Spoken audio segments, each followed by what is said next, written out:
Une des choses qu'on peut constater au début de notre parasha, c'est le fait que Moshe Rabbeinu, bien que Korach conteste son autorité, essaye d'entamer avec lui un dialogue et de lui expliquer la gravité de sa démarche. Moshe Rabbeinu aurait tout simplement pu l'ignorer et demander à Kadosh Baruch Hu de le châtier de son insolence, de vouloir contester ce que Dieu lui-même avait déjà fixé. Et Moshe Rabbeinu essaye de parler à Korach. Voilà ce que l'on a dans les versets que nous avons sous les yeux. Vaidaber el Korach, ve'el kol adato lemor, boker v'yodea Adonai et asher lo, ve'et hakadosh v'yikriv elav, ve'et asher yivchar bo yakriv elav. Zot asu keru lachem machtot, Korach v'chol adato, ותנו בהן אש ושימו עליהן כתובת לפני אדוני מחר. והיה האיש אשר יבחר אדוני הוא הקדוש רב לכם בני לוי. Korach, donc Moshe Rabbeinu s'adresse à Korach et il lui dit ce qui est interprété dans le texte demain, le Seigneur fera savoir qui est digne de lui, mais dans le texte anglais, il n'y a pas marqué demain, il y a marqué boker, le matin. C'est pas la même chose. Le mot machar figure dans le verset 7. C'est intéressant de voir que Moshe Rabbeinu en prend le mot boker. Évidemment, si aujourd'hui je vous dis boker, c'est probablement demain. Mais néanmoins, Moshe Rabbeinu aurait pu tout simplement dire Machar, comme il va le faire dans le verset 7, et il préfère utiliser le mot Boker. Pour quelle raison? Le mot Boker est la racine du mot Bikoret. Vous connaissez le mot Bikoret? Le mot Bikoret, c'est quoi? Un examen des choses, une critique ou un examen. Quand on dit qu'on est, par exemple, un malade doit aller chez le médecin, ou aller les bikoret. Les bikoret, ça veut dire un examen de contrôle. C'est un contrôle. Comme dans l'autobus aussi. Le contrôleur, c'est aussi. Mevaker. Ah, le mot mevaker est connu. Et tout ça, ça vient du mot boker. Pourquoi? Parce qu'en général, il y a deux choses qui sont importantes à constater à ce niveau-là. La première chose importante à constater, c'est que quand il y a quelque chose de grave à décider, c'est par exemple vrai au niveau des dîners nefashot. Quand un tribunal a à rendre une décision qui peut mettre en jeu la vie d'une personne, il n'a pas le droit de le faire le même jour où il siège. Il n'a pas le droit. Il est obligé d'attendre le lendemain pour passer la nuit.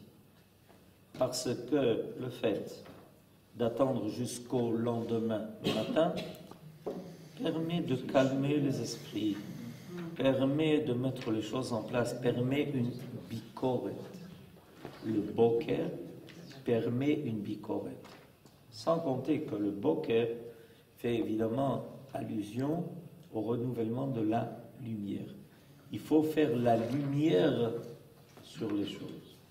Et le mot boker est employé ici volontairement pour dire que Moshe Rabbeinu a dit à Korach, tu t'es embarqué dans une affaire très grave. Et je te propose de réfléchir toute la nuit et de ne pas décider maintenant. Tu as encore jusqu'à demain matin pour faire une bicorette de tes actes, une bicorette de tes décisions. Rav Munk amène au nom de Rashi une interprétation de plus. Vous comprenez pourquoi il est important de garder le mot boker et pas le mot demain, macha, comme c'est marqué dans le texte, parce qu'il y a une allusion qui est faite par l'intermédiaire du mot boker. Au matin, Rashi cite le Midrash, selon lequel Moshe déclara aux insurgés: l'Éternel a délimité dans ce monde les différents domaines. pouvez-vous changer le matin au soir? Pas plus que vous n'êtes capable d'abattre les barrières qui distinguent ceci l'un de l'autre, vous ne pourrez annihiler celle qui a distingué Aaron pour le consacrer Kodesh Kodashim. Qu'est-ce que ce Midrash très beau est en train de dire? C'est que Moshe Rabbeinu est en train de donner une grande leçon. Des fois, les choses sont troubles, les choses ne sont pas claires. Quelqu'un peut, par exemple, faire avancer un argument qui laisse perplexe. En général, il y a beaucoup à apprendre de la nature. C'est ce que Moshe Rabbeinu est en train de faire avec Korah. Tu essayes d'abattre toutes les barrières. Tu prétends que Aaron n'est pas plus saint qu'autrui, qu'il n'y a aucune différence entre lui et vous, que lui a été nommé Cohen Stam pour des raisons d'intérêt, et que tu n'es pas prêt à accepter les nuances que Dieu a installées dans son monde. Mais il le fait au niveau de la nature déjà. La différence, ces différences-là, on peut le constater déjà au niveau de la nature. Comme Rabbi Yehuda Levi, par exemple, fait dans le Kuzari. Dans le Kuzari, on voit que Rabbi Yehuda Levi explique à ce roi-là qui s'intéresse, en lui disant, tu sais, dans la nature, il y a des niveaux. Il y a le niveau minéral, le domaine. Il y a le niveau végétal, Tzomeach. Il y a le niveau animal, Chai. Il y a le niveau de l'homme, Medaber. Il n'y a pas, on n'est pas cette égalité, fausse égalité. Il y a une fausse égalité. On a réussi à tromper l'humanité en parlant d'une fausse égalité. Comme si tout était égal. C'est une erreur grave. Alors, mon cher Rabbeinu est en train d'expliquer ça à Korah. Tu constates lui-même, toi-même, par toi-même, tu peux constater dans la nature qu'il n'y a pas d'égalité absolue. Il y a une égalité dans les possibilités qui sont offertes. Mais il y a des niveaux qui sont différents. Alors tu dois accepter que dans le Ham Israël, il y a aussi des niveaux. Il y a celui qui est Israël, il y a celui qui est Lévi, il y a celui qui est Cohen.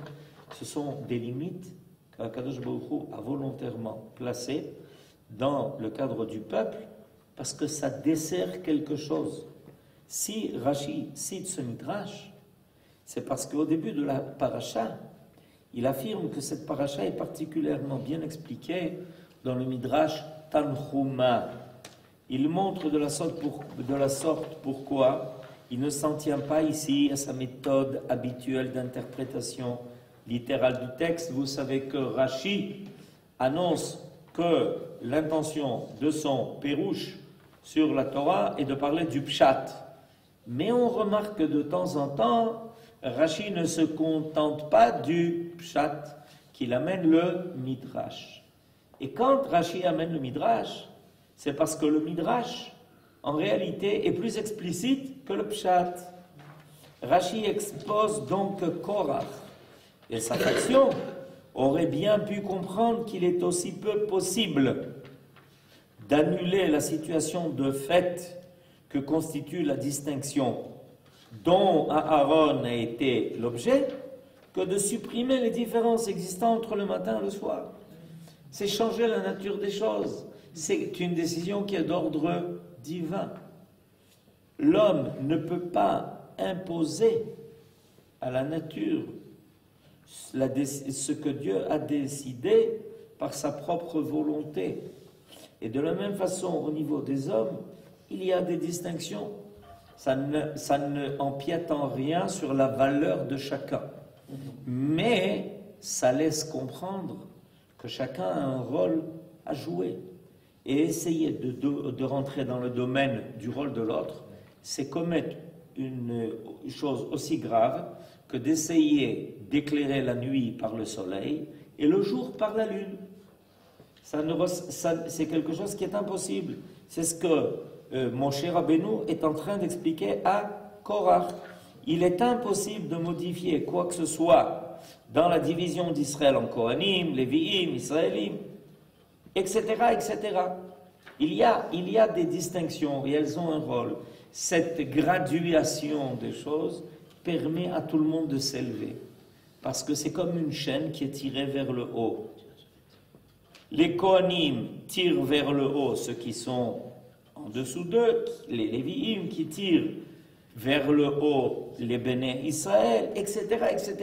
Et le Ham Israël, dans l'ensemble de l'humanité, tire vers le haut les autres peuples, par ses qualités, par ses midot, par ses vertus, par le fait qu'il a reçu la Torah, par le fait que Kadosh Baruch Hu a décidé que ce peuple-là serait un peuple de prophètes.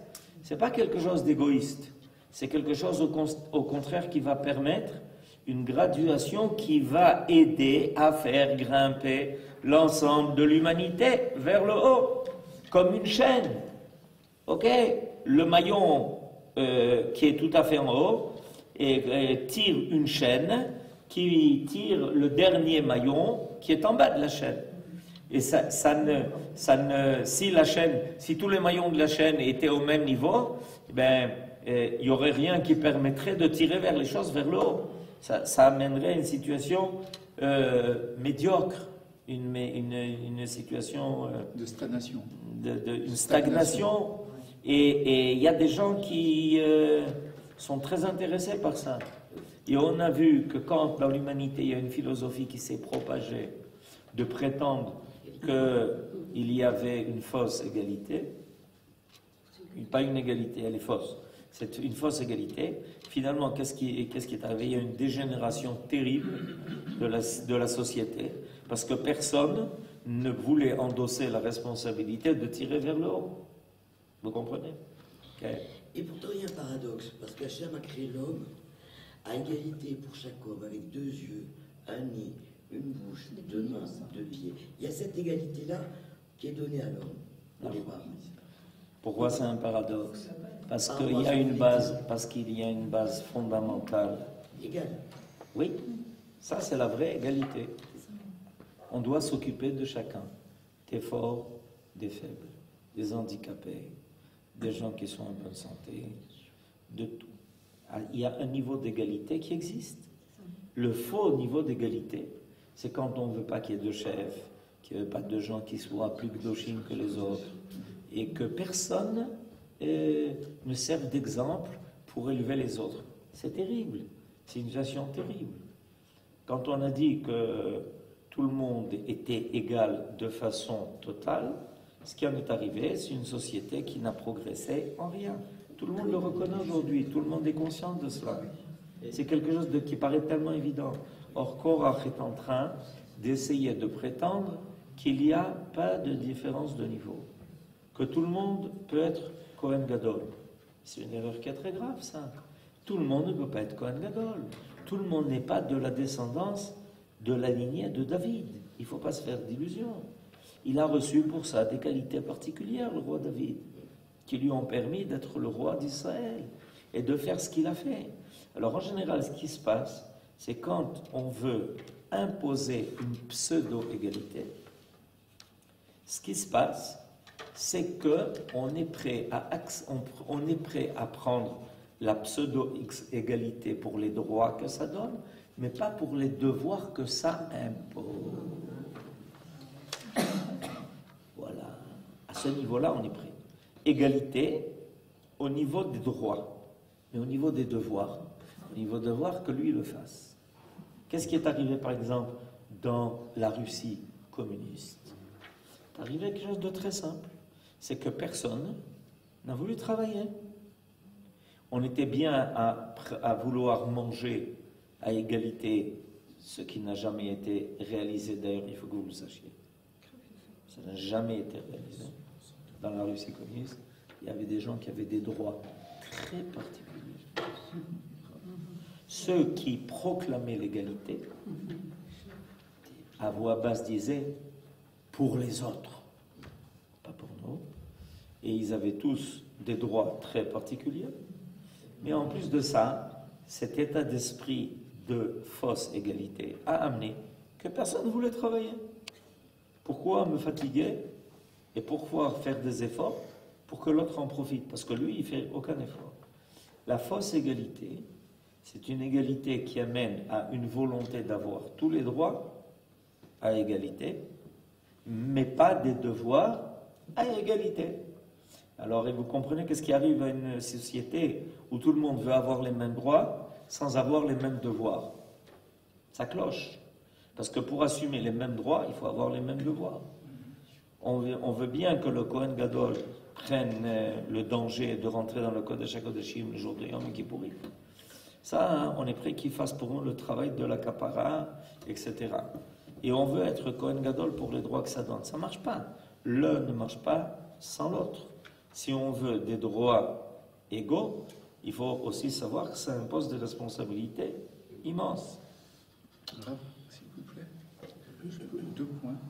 Le premier, c'est peut-être que Kohar, en fait, il ne contestait pas la décision d'Akadosh Baruch Hu, parce qu'il ne pensait peut-être pas que c'était Akadosh Baruch Hu qui avait pris la décision de nommer Aaron. Il contestait le fait que il pensait que c'était Moshe qui avait nommé Aaron. Donc il ne conteste pas peut-être. C'est la même chose. Comment? C'est la même chose. Bon, Moshe, c'est pas Dieu. Non, mais Moshe, c'est celui qui a été choisi par Akadosh Baruch Hu pour. Évidemment, vous avez raison. C'était son argument. Qui dit que Akadosh Baruch Hu a décidé de ça? Alors, quand on commence par qui dit, et on s'en sort pas. Qui dit que? C'est comme si vous allez chez le médecin et le médecin vous dit de faire 1, 2, 3, 4, 5. Qui t'a dit que c'est la bonne solution? On s'en sort pas. C'est pour ça que j'ai reçu un diplôme de médecin. Mais qui dit que celui qui t'a donné le diplôme de médecin était habilité à te donner un diplôme de médecin? Qui dit? Ok, on est bien parti. C'est comme ça que ça commence. Qu'est-ce que Akadosh Baruch Hu a dit à Moshe Rabbeinu au Sinaï? Vegam becha ya'aminu leolam. C'est ce que j'ai écrit d'ailleurs dans la feuille de Shabbat. Il faut savoir qu'à partir du moment où le Ham Israël a accepté la manigoutte de Moshe Rabbeinu, on est tenu des décisions de Moshe Rabbeinu. Maintenant, tu peux dire qui? On ne s'en sort pas. Parce qu'on peut toujours remettre en question celui qui a l'autorité de faire quelque chose en disant « Mais qui t'a donné cette autorité ?» Un tel. Mais qui lui a donné l'autorité de te donner l'autorité? On ne s'en sort pas. Un choter arrête comment dirais-je, un chauffeur qui est en train de faire des trucs terribles sur la route. Qui t'a donné l'autorité d'être le choter? La Mishtara. Mais qui a donné la Mishtara l'autorité d'être la Mishtara? La même Shala. Mais qui a donné l'autorité? D'ailleurs, je ne la reconnais pas, cette même Shala. Moi, je ne reconnais pas la même Shala. Donc, si je ne reconnais pas la même Shala, je ne reconnais pas la Mishtara. Si je ne reconnais pas la Mishtara, je ne reconnais pas ton droit de me donner un PV. Donc, les 30. Boum. Vous comprenez? C'est un état chaotique, cette histoire-là. Et Korach est en train de mener une histoire chaotique. C'est une histoire chaotique qui mène à quelque chose de chaotique. L'idée de... C'est quoi? C'était, vous savez que c'était le mouvement anarchiste au 19e siècle. Le mouvement anarchiste proposait d'amener la société à un état chaotique. Alors on leur disait, mais ça va amener à un état chaotique. Les choses s'arrangent d'elles-mêmes. Les choses ne s'arrangent pas du tout d'elles-mêmes. On peut le vérifier très rapidement. Dans la jungle, on se dévore réciproquement et l'affaire est terminée. Ok. Et le deuxième point? Le deuxième point, c'était quand on parlait d'égalité, de fausse égalité, mais Korach, dans son optique, c'était d'avoir la fonction de Kohen Gadol, et donc il prenait cette autorité. Il voulait bien que tout le monde soit à égalité pour lui donner la possibilité d'être le Kohen Gadol qui ne sera pas égal aux autres. Ça, vous avez compris. Vous avez compris. C'est ça le problème. Il faut toujours vérifier quand quelqu'un est en train de faire des propositions pareilles, si par hasard il n'y a pas un intérêt qui se cache derrière. Si par hasard il n'y a pas un intérêt qui se cache derrière. En général, il y a un intérêt qui se cache dans l'affaire. Parce que tu contestes l'autorité de Aaron d'être Kohen Gadol, mais ce que tu réclames, c'est d'être Kohen Gadol. Alors on ne s'en sort pas, il y a Habibi. Est-ce que Korah pensait sincèrement et de bonne foi, enfin voilà, le gars du diable, que dans l'ordre successoral, c'était à lui que revenait la fonction de chef de la tribu des Lévi, en fait. Et donc, Moshe Rabbeinu avait l'autorité de traduire Korach en justice et de le punir. Mais il ne l'a pas fait. Pourquoi il ne l'a pas fait? Parce qu'il voulait précisément éviter que quelqu'un puisse penser que s'il punissait Korach, c'était dans son propre intérêt et l'intérêt de son frère. En laissant, parce que Korach était venu avec des arguments, évidemment, quand on vient avec des arguments, on a toujours prévu déjà. Alors, il avait préparé son terrain. Alors, pour éviter ça, Moshe Rabbeinu a demandé à Kadosh Baruch Hu ce qu'en général on ne demande pas. Pourquoi? Parce qu'Akadosh Baruch Hu, il a décidé que la justice serait entre les mains des hommes. À chaque fois qu'il y a une querelle, et à chaque fois qu'il y a une discussion, et à chaque fois qu'il y a une machloket, on dit Akadosh Baruch Hu intervient pour régler le problème. Non. Il y a un tribunal, amène Korach, amène des témoins, trouve le paragraphe dans le Shulchan Aruch qu'il est en train de transgresser, punis-le. Oui, mais je suis Nogé Abadava. Je suis a priori intéressé. A priori, Korach vient avec des arguments, comme vous le dites, Eliaou, que me revenait à moi de. Et mon cher Rabbeinu dit à Kadosh Baruch Hu, écoute, on s'en sortira pas. Si Behemet est arrivé le moment de prouver que c'est une décision à toi, il faut que ce soit toi qui punisses Korach. Ok? Parce que je veux me mettre de côté pour que les gens n'aient pas le sentiment que je suis en train de défendre mes propres intérêts. Et là, ce qui est intéressant de voir, ça c'est la deuxième partie, c'est que le contrôle final, l'examen final, se fera par l'intermédiaire de l'encens. C'est ce qu'il il leur propose, il leur dit demain. Vous voyez dans le verset 6, Zot Asou, faites ceci, munissez-vous d'encensoir, toi, Korach et tout ton parti. Et la question évidemment, c'est pourquoi Moshe Rabbeinu veut finalement arriver à l'examen final par l'intermédiaire de la Ktoret, de l'encens. Il y aurait beaucoup d'autres méthodes, beaucoup d'autres possibilités. Alors le Rav Munk dit la chose suivante. Faites ceci, prenez des encensoirs.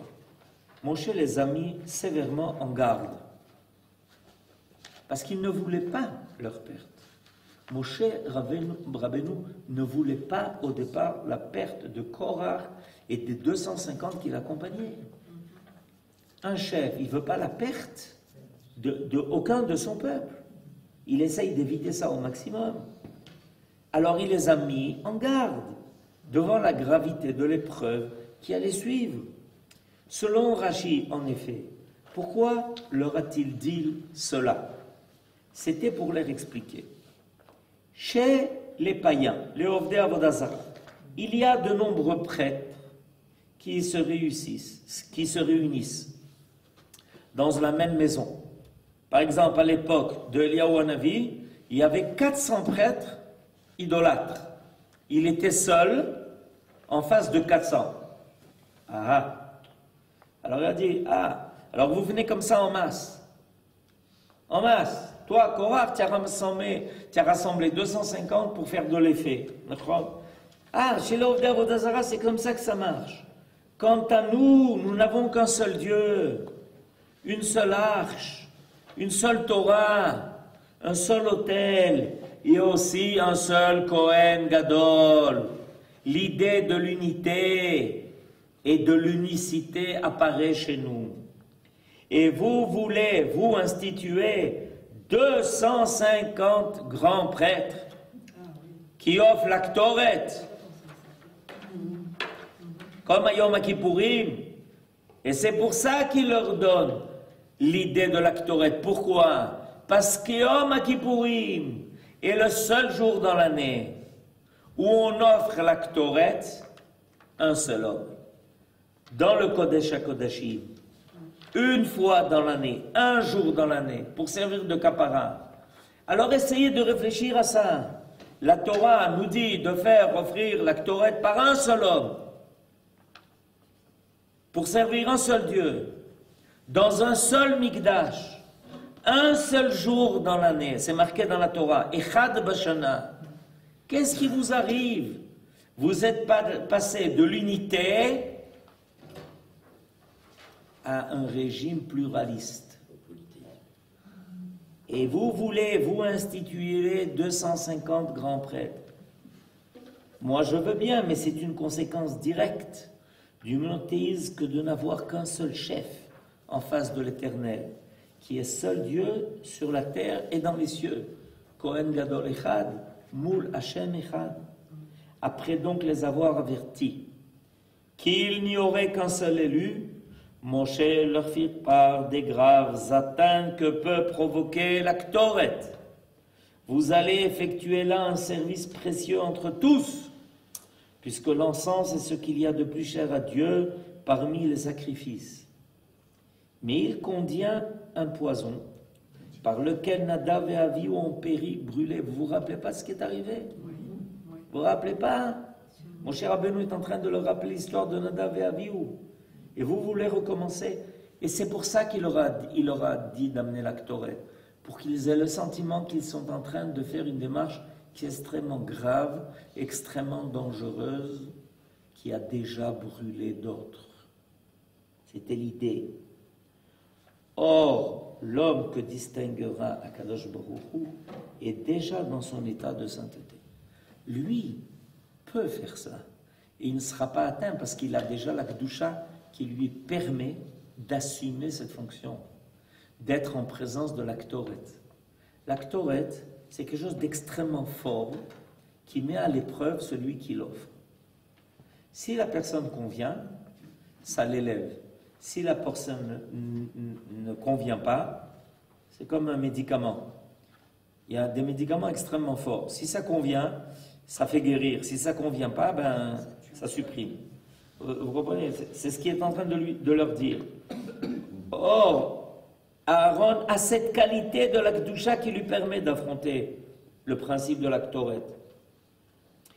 Mais, poursuit Moshe, si je vous en avertis, c'est pour que vous ne vous rendiez pas coupable et pour que vous sachiez que seul l'homme choisi sortira vivant.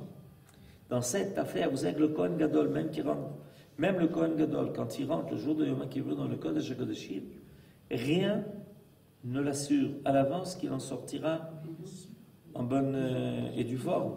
Parce que la moindre erreur, boum. Alors imaginez-vous quand ça arrive au Kohen Gadol, qui toute l'année est Kohen Gadol, qui se prépare pendant des jours et des jours à ce service de Yom Kippourim, et vous, demain matin, boum, vous arrivez comme des invités touristes, et vous allez offrir la Ktoret. Vous ne vous rendez pas compte un peu? Vous ne comprenez pas? Vous ne vous rendez pas compte? Le Kohen Gadol, ça lui demande chaque année 1 an pour se préparer à Yom Kippour. Et il est Kohen Gadol. Et ensuite, pendant 7 jours, il est enfermé au Beth Amikdash pour se purifier, se sanctifier. Et vous, vous arrivez, débarquez, on veut offrir la Ktoret. Réfléchissez. Alors, évidemment, ça aurait dû profondément inquiéter Korach. Une question se pose au sujet du caractère de Korach. Comment a-t-il pu, malgré son intelligence supérieure, accepter pareille épreuve? Connaissant les périls inhérents à la présentation de la Ktoret, de l'encens, pourquoi n'a-t-il pas refusé? Les autres, eux, étaient ignorants. C'est-à-dire, quand on est ignorant, Korach, il n'était pas ignorant.